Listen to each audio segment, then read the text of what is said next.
So observed did Nut become in his exciting race that when one very lively boy came down so swiftly that he could not stop himself but fell off the banisters with a crush. Nut forgot himself and ran up to the fallen rider, expecting to find him half dead.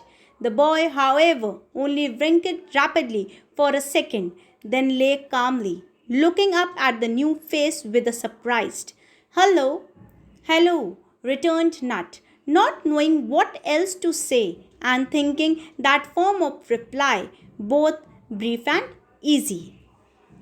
In this para, as the Nut was enjoying all this in the hall, he noticed that one boy had fallen down while sliding from the railing. Worried about his well being, he ran towards him to help. The boy was unharmed and he greeted to Nut by saying hello. Nut also replied, briefing, saying hello. "Are you a new boy?" asked the recumbent youth without stirring. "Don't know yet." "What's your name?" "Nut Blackie." "Mine's Tommy Banks." "Have you seen Aunt Joe?" he asked, as if that was some sort of important ceremony. "I haven't seen anybody yet, but you boys, I am waiting," answered Nut. Recumbent. Recumbent stands for laying down. Here, the boy asked to Nut his name and was he new to the school. Nut told his name as Nut Blackie and said that he doesn't know yet. The servant returned, saying with a nod towards the parlor door, "All right, you are to stop. So, this is my new boy. I am glad to see you, my dear, and hope you will be happy here," said Mrs. Bear, drawing him to her. Here the servant returned and directed Nut towards the parlor door. Mrs. Bear welcomed Nut and she accepted Nut to be happy here.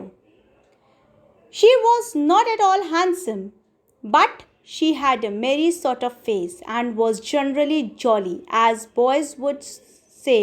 She saw the little tremble of Nut's lips as she smoothed his hair, and her keen eyes grew softer, but the only drew the shabby figure nearer and said, laughing, "I am Mother Bear. That gentleman is Father Bear. And these are the two little bears. Come here, boy, and see Nut." She was not very handsome, but she got the jolly nature, as the boys would generally say. She get the Nut closer and laughingly introduced herself and her family to Nut.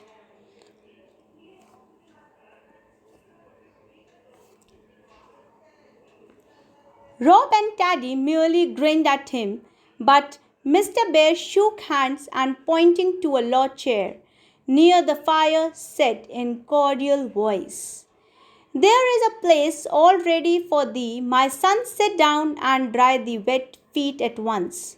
Wet. "So they are, my dear. Off with your shoes this minute, and I will have some dry things ready you in a jiffy," cried Mrs. Bear. Grinned. Grin means smiled. Cordial. Cordial stands for polite. Thee means you. In a jiffy. In a jiffy means in a short time. Explanation.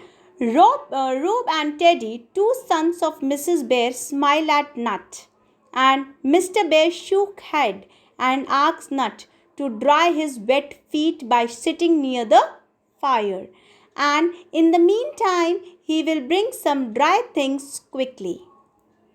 "Now, I am going to toast you well and try to get rid of the ugly cough." "How long have you had it, dear?" asked Mrs. Bear, as she rummaged in her big basket for a strip of flannel. "All winter I got cold and it would not get better somehow."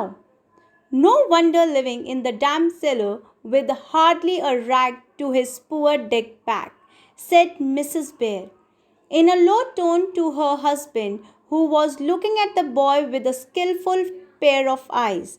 that marked the thin temples and feverish lips. Toast. Here, toast means to warm the person and make him dry.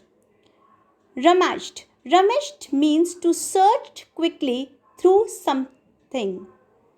Flannel. Flannel means a soft woolen cloth.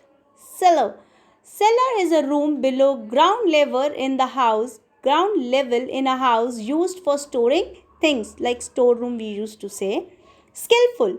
Skillful stands for an expert. Explanation of this para.